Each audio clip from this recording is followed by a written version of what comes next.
আপনি কি জানেন বিশ্বের প্রথম ইউটিউব ভিডিও কোনটি ছিল, আর কে এই বা সেই ভিডিওর নির্মাতা? 2005 সালের 24শে এপ্রিল পথ চলা শুরু করেছিল ইউটিউব। সেদিনই প্রথম 19 সেকেন্ডের একটি ভিডিও দিয়ে আপলোড করা হয় ইউটিউব নামের একটি ওয়েবসাইটে। এই ভিডিওটি আপলোড করেছিলেন এক বাংলাদেশি তরুণ। বলতে গেলেই জাওয়াদ করিম নামের ওই যুবকের হাত ধরেই পথ চলা শুরু করেছিল ইউটিউব।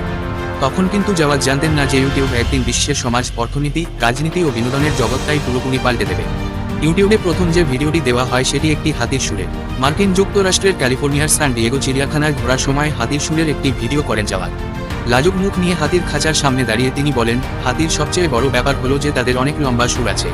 মাত্র 19 সেকেন্ডের সেই ভিডিওটি ইউটিউব নামের একটি ওয়েবসাইটে আপলোড করেন জাওয়াদ। এই ইউটিউব চালু করেছিলেন তিনজন। তাদেরই অন্যতম হলেন জাওয়াদ করিম। তার সঙ্গে ছিলেন চ্যাট হার্লি ও স্টিভ চ্যান।